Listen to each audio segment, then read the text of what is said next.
Hello again. Wow. कौन बनना है?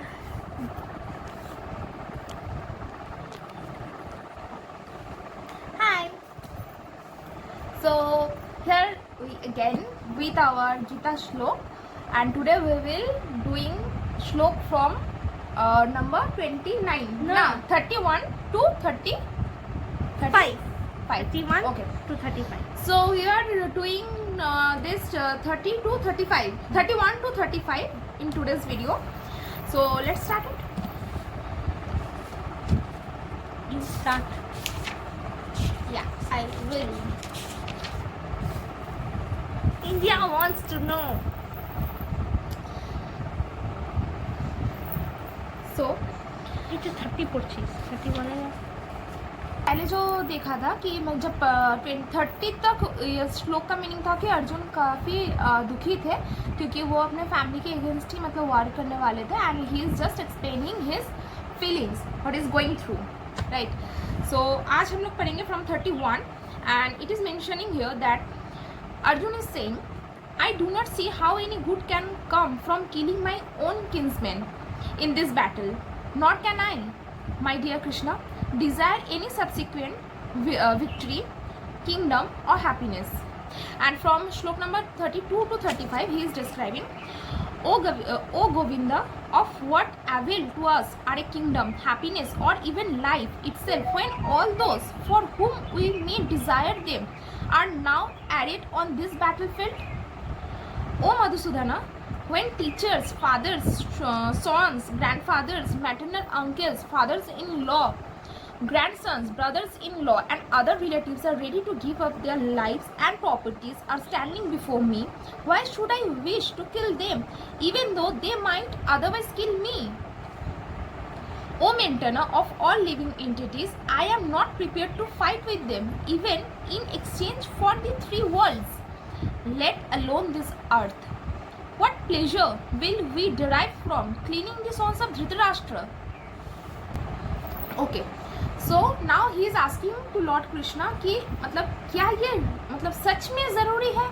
Is it really important to do all this war and all this just because कि मतलब हमें उनसे कुछ चाहिए या फिर हमें उनसे कुछ चाहिए means we want our identity back. Is it important to do all this for that?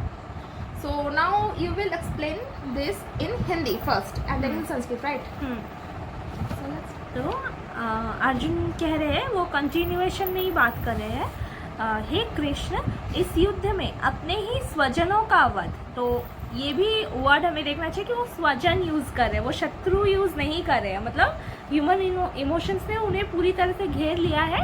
वो अपना अभी युद्ध में जो भी सामने खड़े हैं वो अपना साथी या स्वजन ही देख रहे हैं. उन्हें अपने ही स्वजनों का वध करने से ना तो मुझे कोई अच्छाई दिखती है, मतलब वो पूरा ही अगेंस्ट में है वॉर के. तो ऐसा बिल्कुल भी नहीं है कि अर्जुन जैसे भी उन्होंने मारा हो तो उन्हें बहुत अच्छा फील हुआ होगा, क्योंकि स्टार्टिंग में उनका फीलिंग तो चेंज नहीं हुआ होगा ना भगवत गीता सुन लेने के बाद. हाँ, उन्हें ये रियलाइजेशन हुआ होगा कि मेरी ड्यूटी है, लेकिन बहुत अच्छा लगा होगा मार के, ऐसा नहीं. ठीक है, तो उन्हें उतना ही बुरा लगा होगा जितना वो अभी बोल रहे हैं कि इसमें मुझे कोई अच्छाई नहीं दिखती और ना मैं उससे किसी प्रकार की विजय, मतलब उन्हें मतलब ऐसा नहीं लगता है कि इन्हें मार के मुझे विजय मिल रही है, मतलब वो उससे अपनी ही हार प्रतीत हो रही थी. हाँ, मैं उससे किसी प्रकार की विजय, राज्य या सुख की इच्छा रखता हूँ.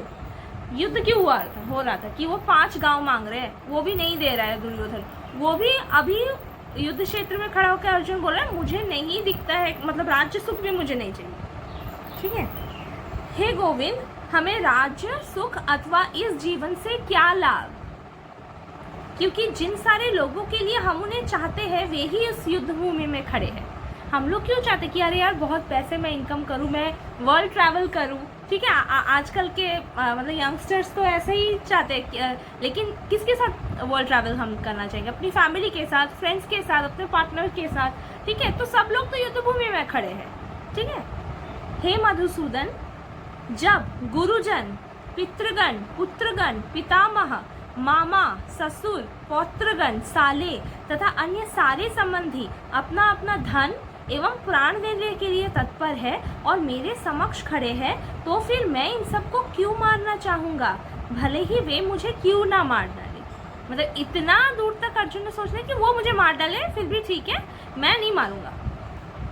हे जीवों के पालक, मैं इन सबों को लड़ने को तैयार नहीं, मैं इन सबों से लड़ने को तैयार नहीं। अब इसमें भी बहुत ही अच्छे से मतलब उन्होंने वर्ड्स का यूज़ किया है। उन्होंने कृष्ण को जीवों के पालक बोला है। मतलब क्यों कि होता है कि संहार से ज़्यादा तो पालनहार जो होता है, जो पालन करता है, वो श्रेष्ठ होता है, ऐसा हम कहते हैं ना।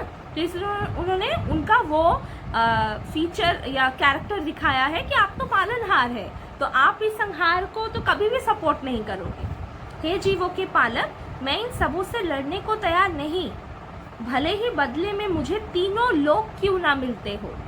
इस पृथ्वी की तो बात ही छोड़ दो, मतलब यहाँ पे इंद्रप्रस्थ तो छोड़ दो, ठीक है, मुझे तीनों लोक में कुछ नहीं चाहिए, ये मैं इन्हें नहीं मानूंगा। भला धृतराष्ट्र के पुत्रों को मारकर हमें कौन सी प्रसन्नता मिलेगी। तो देख लो कि इंसान में ना दयालुता का कहीं ना कहीं, शायद हम भगवान के अंश होते तो इसमें हमें दयालुता ही होती है कि वो ठीक है, भीष्म पितामह, द्रोण, इन सब से तो बहुत अटैच थे ही, लेकिन लास्ट में भी क्या कहते कि धृतराष्ट्र के पुत्रों को मारने से क्या, उन्होंने तो लाइफ भर उन्हें परेशानी किया है। पांडव भी ऐसा नहीं कि बहुत भाई भाई था उनमें, लेकिन मारूंगा नहीं, मतलब एंड करने से पहले कैसे इमोशंस आ रहे उनके अंदर, बस यही है। So now she will read it in Sanskrit also. न च श्रेयः अनुपश्यामि हत्वा स्वजनम आहवे न कांक्षे विजयम कृष्ण न च राज्यम सुखानि च। किम न राज्येन गोविंद किम भोगैः जीवितेन वा येषाम् अर्थे कांक्षितं न राज्यं भोगाः सुखानि च ते इमे अवस्थिताः युद्धे प्राणान् त्यक्त्वा धनानि च आचार्याः पितरः पुत्राः तथा एव च पितामहः मातुलाः श्वशुराः पौत्राः श्यालाः संबंधिनः तथा एतान् न हन्तुम् इच्छामि घ्रतः अपि मधुसूदन अपि त्रैलोक्य राजस्य हेतुः किं नु मही कृते निहत्य धार्तराष्ट्रान् नः का प्रीतिः स्यात् जनार्दन।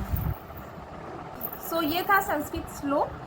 अब जितना हम लोगों ने अभी तक समझा कि टिल नाउ मतलब वी आर कंप्लीटिंग श्लोक number 35 and till now Arjun is confused, not confused, he is very much sure कि उसे नहीं करना है, उसके बदले में उन्हें कुछ भी मिल जाए उन्हें ये वांट नहीं करना है, क्योंकि ये उनका ही फैमिली के अगेंस्ट में वो खड़े हैं। ये वो बैटलफील्ड में रियलाइज कर रहे थे, करेक्ट। सो फ्रॉम 36 नेक्स्ट हम लोग 36 से पढ़ेंगे और हम लोग देखेंगे कृष्णा अभी तक उन्हें कुछ रिप्लाई, अभी तक लाइन 35 तक अभी तक उन्हें कुछ रिप्लाई नहीं वो मिला। पहले सुन रहे हैं कि ये बोलो तुम्हारा क्या विचार है, फिर वो बोलेंगे। ओके, तो अभी तक हम लोग ने मतलब कृष्णा का अभी तक कोई एंट्री नहीं है। इसके बाद देखते हैं कि 36 में उनका एंट्री, सो देखते हैं इसके बाद उनका एंट्री होता है या हमें थोड़ा और वेट करना है उनके लिए। So that's all for today and thank you.